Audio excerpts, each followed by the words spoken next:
recevoir notre orateur parmi le fils de la maison qui va nous apporter la parole de Dieu.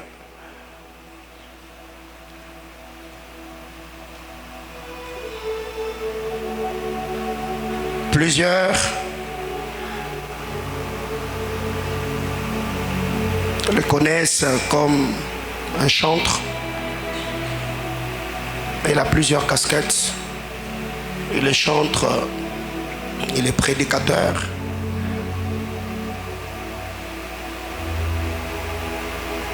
Mais écoutez. Je suis en train de voir dans mon esprit des anges en train d'entrer par là.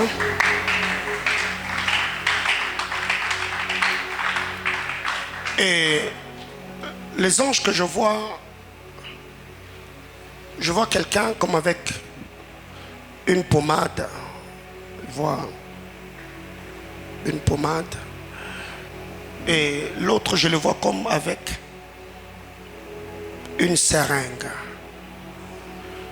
Mais le seringue que je suis en train de voir, c'est gros comme ça. Le Seigneur me montre, je vois ces anges prendre l'allée et venir jusqu'au là.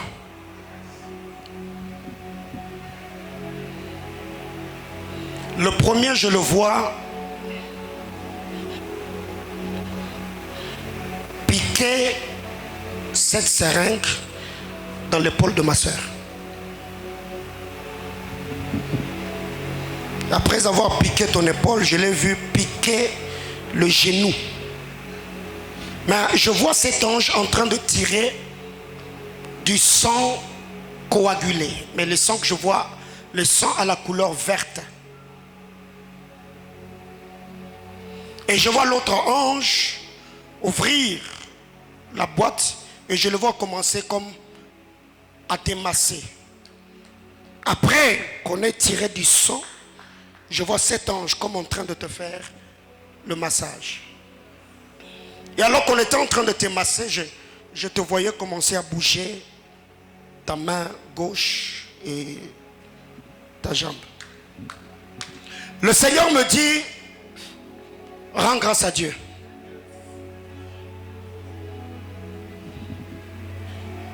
Il y a une personne de ta famille qui a fait comme une crise. Les trucs comme crise d'AVC, où la personne est restée comme paralysée.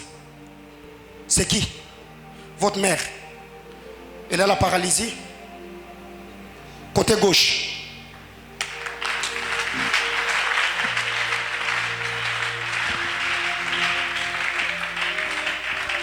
Oh, la vache de place. Le Seigneur me disait, c'est parmi les choses pour lesquelles tu as beaucoup prié depuis le début de ce programme.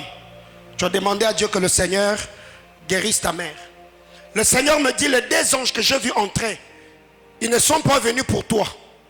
Ils sont venus ici pour faire un travail dans ta vie, afin que ce qu'ils ont déposé en toi, que tu aies le déposé dans le corps de ta mère.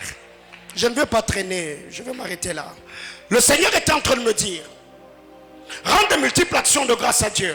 Parce que le but de l'ennemi, c'était vraiment d'écourter la vie de votre mère. D'écourter sa vie, d'écourter sa vie. Parce qu'avant cela, il y a eu beaucoup de problèmes de tension, des pieds qui gonflaient, des maladies bizarres, jusqu'à ce que la paralysie est venue. Le Seigneur me dit, il y a un travail pas bien que l'ennemi a eu à faire. Donc j'ai vu ces anges en train de tirer du sang coagulé, mais qui avait la couleur verte. Ton côté gauche, là précisément où j'ai touché. Le Seigneur était en train de me dire, Dieu va guérir ta maman. Elle va récupérer la mobilité de ses membres. Je n'étais pas en train de saluer quelqu'un. Je disais que Dieu va guérir sa mère. Est-ce que moi et vous, on a déjà parlé de l'état de santé de votre maman? Ok. Dieu m'a dit, il va la guérir. Alors qu'est-ce que toi tu vas faire? Quand tu vas rentrer à la maison, prie pour elle.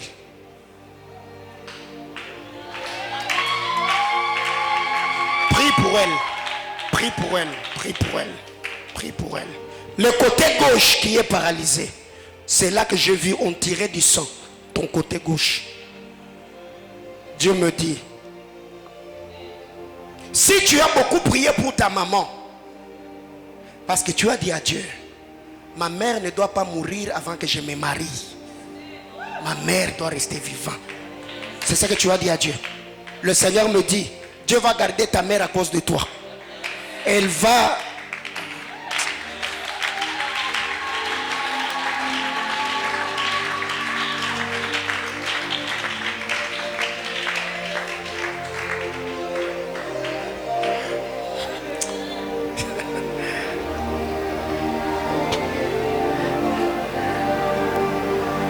Réjouis-toi, réjouis-toi, réjouis-toi, réjouis-toi, réjouis-toi. Donc je voudrais seulement dire, si tu as demandé à Dieu que maman ne meure pas, parce que elle doit être là quand tu seras en train de te marier, donc Dieu ne va pas la garder sans pour autant donner le mariage. Donc tu vas te marier, c'est pour ce mariage que maman va rester vivante. Dieu va le faire. Donc je ne sais pas cette semaine comment on va travailler parce que le temps nous fait de faux et bains. Si je ne saurais pas beaucoup travailler dans le prophétique cette semaine, donc après Beraka, le mois de février, on travaillera beaucoup plus. Mercredi, vendredi, dimanche avec le fils de prophète de la maison. Et je crois que le Seigneur nous fera du bien. Alors, les anges m'avaient interrompu, je reviens, j'étais en train de dire, la personne qui va nous parler ce soir, c'est un fils de la maison. Daniel est venu à mes pieds en 2016, 2015. On était encore au début. Sur qu'il est là-bas, on était encore au salon. Je l'ai vu venir trop jeune, s'est donné au Seigneur, année après année. Je l'ai vu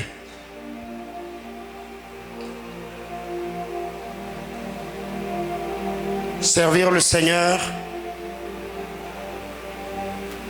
année après année, gravissant les étapes jusqu'à ce qu'il est le Daniel Lubams qui bénit l'église aujourd'hui. Pendant le confinement, il était parmi les vaillants avec qui je travaillais. Et c'est là même que tout a commencé, sa carrière musicale. De jour le jour, je vois la soif qu'il a pour le Seigneur, le perfectionnement de sa personne, de son ministère. Et Dieu a permis que cette édition de Beraka, qu'il travaille. Daniel, je voudrais te dire que je suis fier de toi. Depuis que tu es à mes pieds année après année, j'ai appris à te connaître et je te l'ai toujours dit. J'ai béni le Seigneur pour ce que Dieu a fait dans ta vie. Et tu sais très bien que je ne t'attends pas là. Là où tu es, ce que tu fais jusque-là, c'est bon, ça nous bénit. Ça bénit le corps de Christ. Je vois souvent tes statuts, les gens qui bénissent le Seigneur, les chansons que tu composes. C'est beau. Mais ce que je vois en toi, je ne t'attends pas là. Autrement dit, ne te contente pas de ce que tu as comme résultat aujourd'hui. Car tu es capable avec le Seigneur de faire plus que ce que tu fais. Donc comme j'étais en train de dire, il a plusieurs casquettes. Il est chantre, il est prédicateur. Et je crois peut-être que ça va se ranimer à un moment. On a expérimenté une onction prophétique terrible qui était sur lui. Et je crois que le Seigneur est capable de rallumer la flamme. Et récemment, d'ailleurs, il m'a fait des captures d'écran qui m'a envoyé. Il était en train de parler avec une fille et l'onction prophétique est venue sur lui. Il a prophétisé. C'était très bénissant. Bref, je suis fier de toi. Alors, c'est lui qui va nous apporter la parole de Dieu ce soir. Il n'est pas présenté, il travaille à la chorale de l'église. Il a un groupe de musique. Il s'appelle Daniel Loubambamer.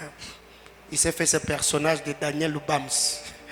Alors, pendant qu'il est en train d'avancer, je voudrais que l'église acclame le Seigneur.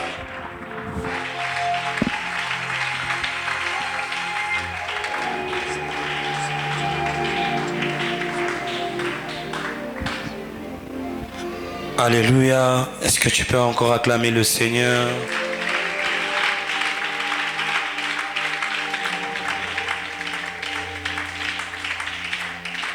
J'étais en train de dire, est-ce que tu peux acclamer le Seigneur ce soir?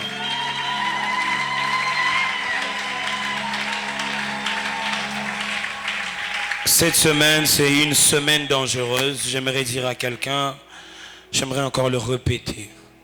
Ce mois de février, Dieu nous introduit dans une saison de témoignages et de guérisons pas possibles. Je disais, Dieu nous introduit dans une phase de guérison et de miracles pas possibles.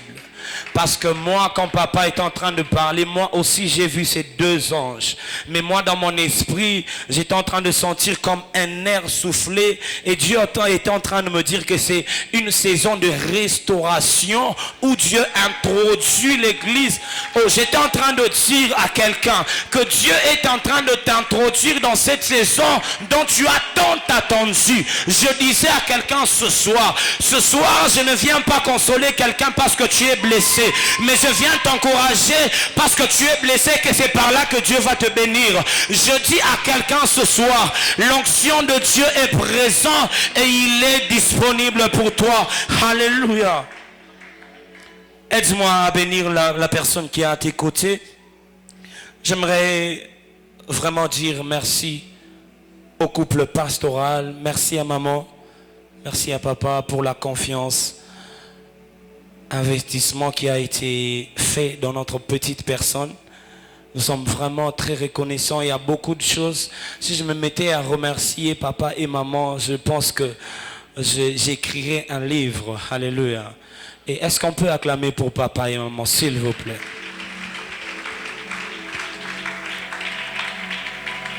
Et j'aimerais encore dire merci à l'équipe de l'administration. Merci pour la confiance. Merci maman Chantal, merci papa Carlos, merci Adem. Ce n'est pas donné à tout le monde de passer sur cette chair. Tu passes sur une chair qui est chère pour un homme cher. Donc rends-toi compte que tu as eu cette grâce de passer devant. Alléluia. Et j'aimerais aussi te remercier, toi qui es là depuis le premier jour jusqu'à aujourd'hui. Est-ce que tu peux acclamer pour toi-même? Tu peux acclamer pour toi-même. Alléluia.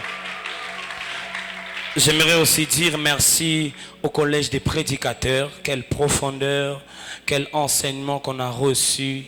C'était waouh, c'était extraordinaire. J'aimerais donner ce coup de chapeau. Ce n'est pas facile de venir prêcher après tous ces prédicateurs. Mais je me dis seulement que la grâce de Dieu m'accompagne ce soir. Amen. Nous sommes toujours dans notre thème, la guérison des blessures de l'âme. Alléluia. Quelqu'un peut dire avec moi la guérison des blessures de l'âme. Ce soir, je ne dirai pas à quelqu'un essuie tes larmes parce que tu as été blessé. Mais je dirais à quelqu'un ce soir, laisse tes larmes couler et pousse encore un cri. Parce que après ta blessure, c'est le temps de la gloire qui vient. Alléluia. J'aimerais dire à quelqu'un, la vie chrétienne, c'est une vie de blessures. La vie chrétienne, c'est un chemin de la croix.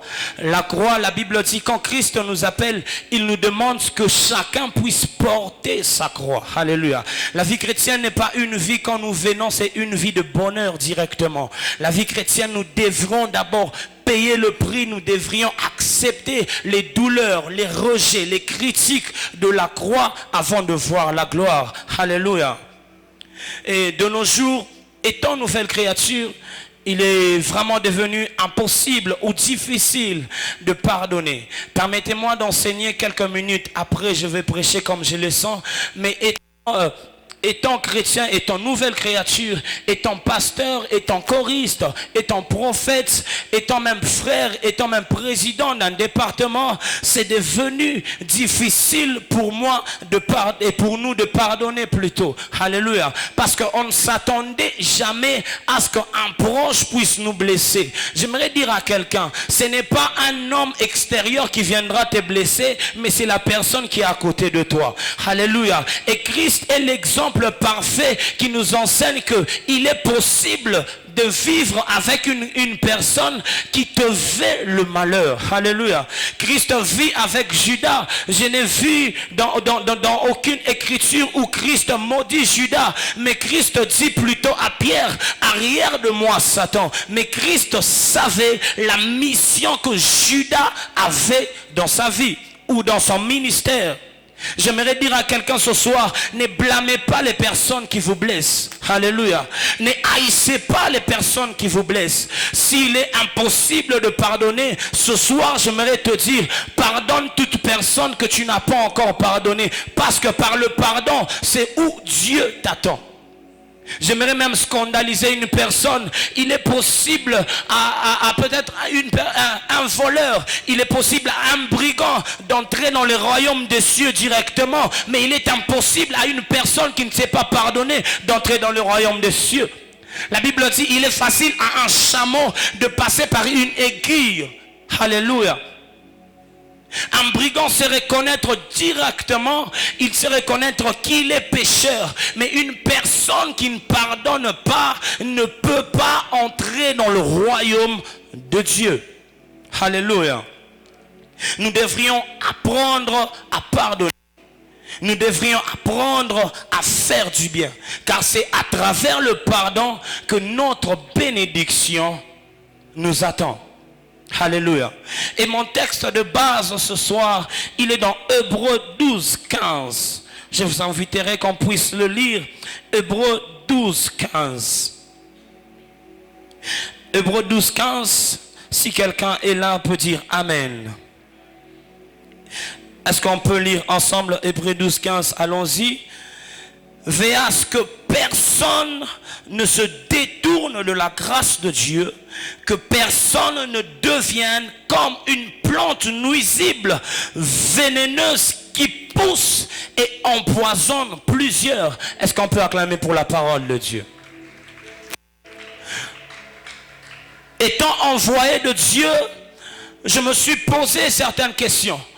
Pourquoi Dieu ne nous signale pas? Pourquoi Dieu ne nous dit pas que dans telle saison il y aura tel homme, il y aura telle femme qui va te blesser? Ma question est celle-ci: pourquoi Dieu ne nous éloigne pas des blessures? Alléluia. Pourquoi Dieu ne nous éloigne pas des trahisons? Pourquoi Dieu ne nous éloigne pas de rejet, alors que les blessures, alors que les rejets créent en nous de l'amertume?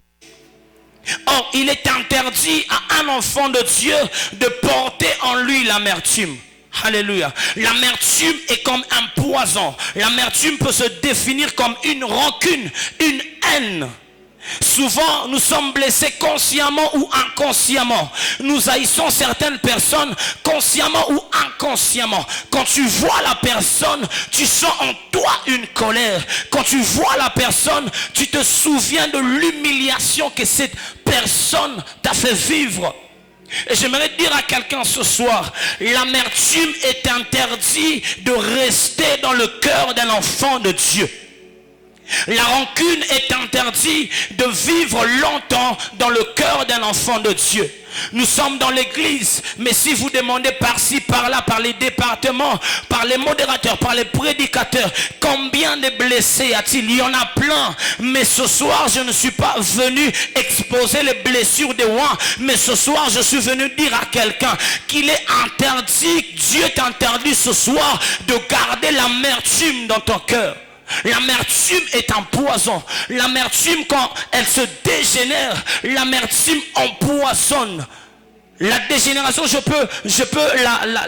peux désigner ça comme un autre niveau, une blessure qui passe à un autre niveau, une douleur qui a pris un autre niveau. Alléluia. Et pour tout enfant de Dieu ce soir, je t'interdis de garder l'amertume. Vous allez comprendre avec moi. Si par exemple il y a tel pasteur qui a été blessé, par exemple je peux prendre notre père, on blesse notre père, alléluia, notre père nous expose le problème qu'il a eu. Vous allez comprendre que à cause de la douleur que notre père a, ça nous affecte, et nous aussi nous allons haïr la personne qui a fait du mal à notre père. Il vous arrive même cela dans vos relations. Une personne qui a blessé ton ami, parce que tu aimes ton ami, tu détestes aussi la personne. C'est ce que Hébreu nous demande. Hébreu refuse. Hébreu nous demande à ce qu'aucune racine d'amertume ne demeure dans nos cœurs. Aucune racine d'amertume ne demeure au milieu de vous. Le manque du pardon crée en nous cette amertume. Le manque du pardon crée en nous cette dégénération de rancune. Le manque du pardon crée en nous toute mauvaise chose. Mais étant chrétiens, nous ne savons pas se débarrasser de ça. J'aimerais dire à quelqu'un ce soir, débarrasse-toi de cette amertume par le pardon. J'aimerais dire à quelqu'un, par le pardon. Si tu n'as jamais pardonné sincèrement, j'aimerais te dire ce soir, pardonne sincèrement, car c'est là où Dieu t'attend. Nous passons beaucoup de temps en prière, nous passons beaucoup de temps en jeûne, mais nous ignorons que le pardon peut faire des efforts plus que nos sacrifices. Alléluia. J'aimerais dire à quelqu'un ce soir, Dieu t'interdit de garder l'amertume. Le tout premier point ce soir, la Bible dit dans Hébreu, veillez à ce que personne ne se détourne de la grâce. Et mon tout premier point ce soir, pour se débarrasser de l'amertume, il ne faut pas se détourner de la grâce de Dieu. Pour se débarrasser de cette haine qui est dans ton cœur, il ne faut pas te détourner de la grâce de Dieu. La grâce de Dieu est le remède de ceux qui ont le cœur brisé. La grâce de Dieu est la source de guérison de ceux qui ont le cœur brisé. Le mot grâce en grec, il est utilisé comme chassan, qui veut dire la miséricorde. Alors que Hébreu nous dit, veillez à ce que personne ne s'éloigne de la miséricorde de Dieu. Dans d'autres termes, on parle de la pitié de Dieu. Alléluia. Nos cœurs ne prendra que guérison que par la pitié et la miséricorde de Dieu. Et la miséricorde de Dieu. J'aimerais demander à quelqu'un ce soir, rapproche-toi du trône de grâce. Hébreu savait, quand il nous dit que personne ne s'éloigne de la grâce de Dieu, il dit encore, approchez-vous du trône de grâce avec assurance. S'il y a quelqu'un qui s'est éloigné du trône de la pitié, de la miséricorde, de la compassion de Dieu, j'aimerais te dire ce soir, rapproche-toi avec assurance. Avec assurance. Le deuxième point, que personne ne devienne comme une plante nuisible. Le premier point, que personne ne s'éloigne de la grâce. Et le deuxième point, que personne ne devienne une plante nuisible. Vous savez, il y a combien de personnes dans l'église qui sont devenues des plantes nuisibles? À cause de l'amertume, tu as contaminé l'autre, et nous haïssons plusieurs à cause de quelqu'un. Vous savez combien de destinées ont été détruites parce que seulement nous haïssons telle personne? Parce que seulement nous bloquons une personne dans notre cœur. Combien de destinées ont été détruites? Combien des hommes de Dieu ont été exposés à cause d'un simple fait, à cause d'une simple erreur? Vous ne savez pas combien de temps ces hommes passent dans la prière. Vous ne savez pas combien de temps ces hommes passent pour vous donner ce que vous devrez avoir. Pour être un berger, ce n'est pas facile. Mais encore un berger commet juste une petite erreur et tout le monde le blâme.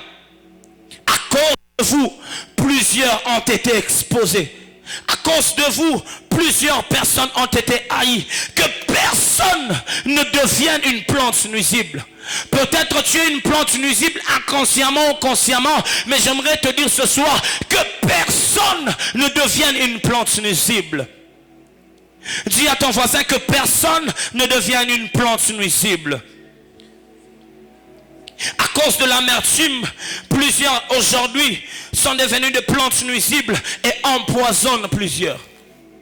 Écoute, tu ne peux que empoisonner une personne que quand toi-même tu es une plante nuisible. Quand tu te loignes du trône de grâce, quand tu ne te rapproches pas du trône de grâce, parce qu'il y a une douleur, il y a une amertume dans ton cœur, il t'arrivera d'être une plante nuisible et un poison, et les autres vont haïr les autres à cause de ta personne.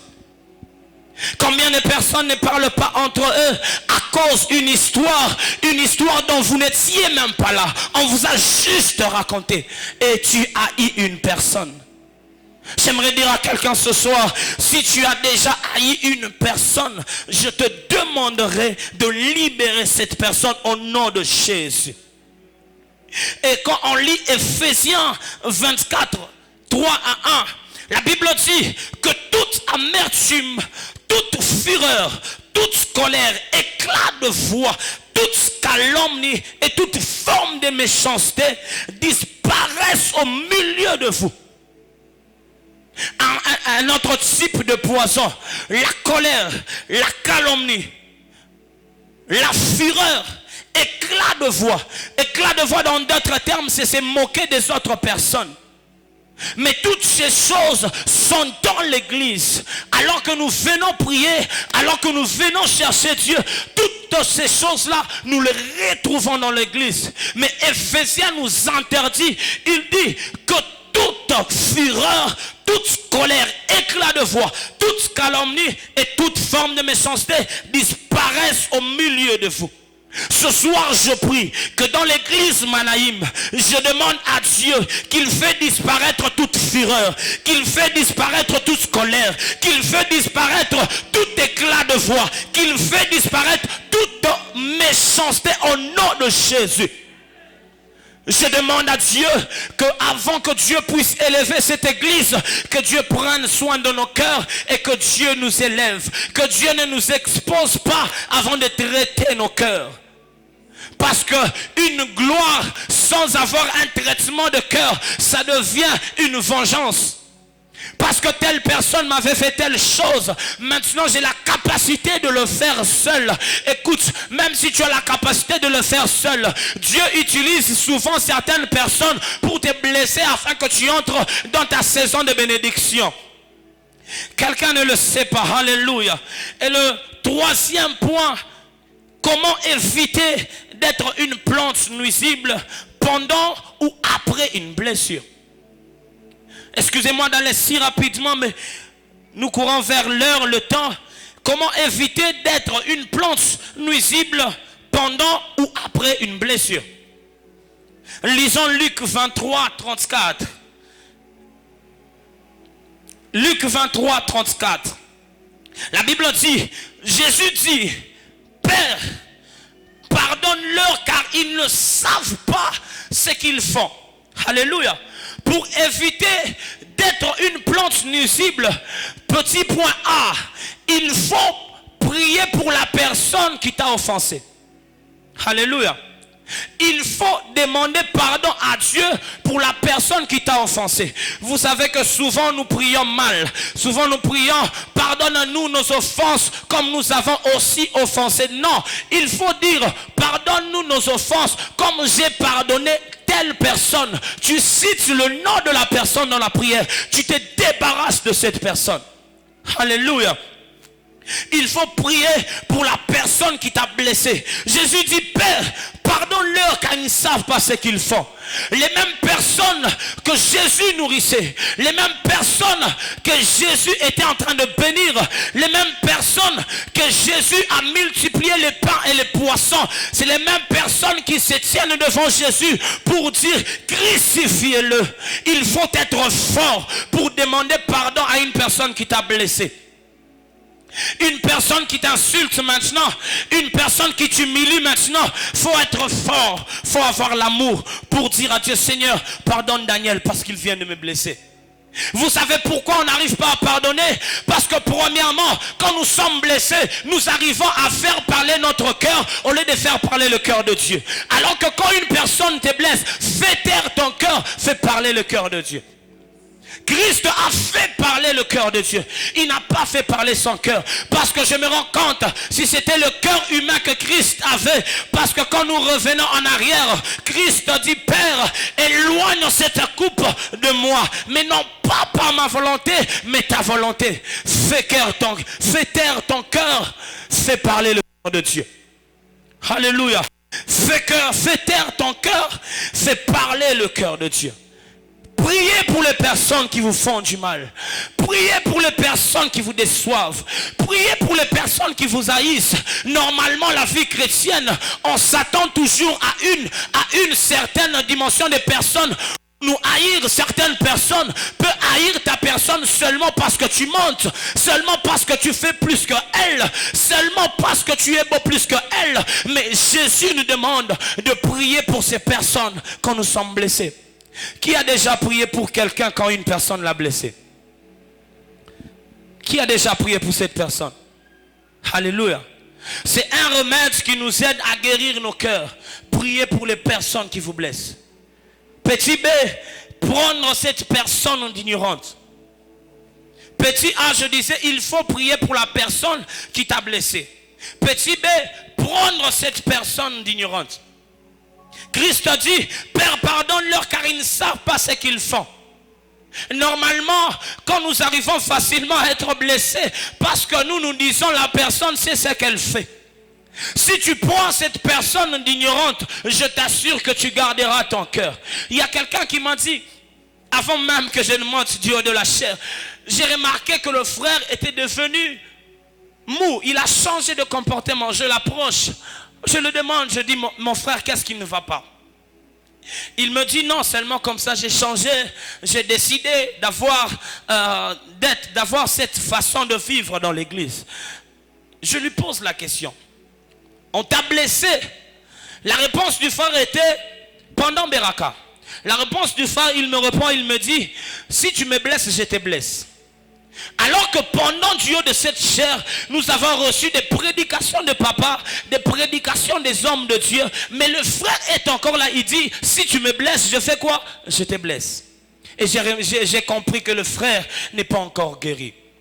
Je prie pour toi ce soir, si tu n'es pas encore guéri, que la grâce de Dieu, que la faveur divine descende sur toi et traite ton cœur au nom de Jésus. Et une chose que vous devriez savoir, quand Christ est à la croix, il dit, Père, pardonne-leur car ils ne savent pas ce qu'ils font. Alléluia. Vous savez que le pardon nous introduit dans la dimension d'un intercesseur et non d'un accusateur.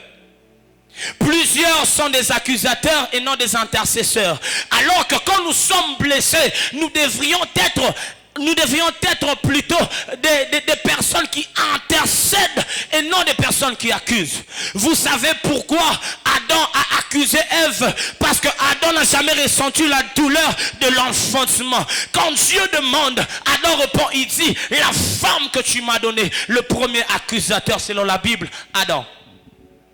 Il dit, la femme que tu m'as donnée. Parce que Ève est sortie du côte d'Adam. Je n'ai vu dans aucune écriture où Adam a reçu la douleur de Ève. La Bible dit Dieu forma Ève par le côte d'Adam. Mais par l'église, il a fallu qu'un homme puisse souffrir afin que l'église soit sauvée. Voilà pourquoi la Bible déclare, il est patient jusqu'à ce que le dernier des pécheurs se mène à la repentance. Christ, le second Adam, c'est un intercesseur. Le premier Adam, un accusateur. Et j'aimerais demander à quelqu'un, ne sois pas accusateur, sois intercesseur. Retenez ceci. Derrière chaque blessure se cachent des auteurs. Et moi, l'auteur de toutes les blessures, c'est Dieu. Alléluia. L'auteur de toutes les blessures, c'est Dieu. Dieu utilisera l'homme pour te blesser à cause de ton brisement. Dieu aussi peut te blesser lui-même parce que tu t'es égaré. Dieu aussi peut utiliser même le diable pour nuire et empêcher votre caractère divin de croître. Alléluia.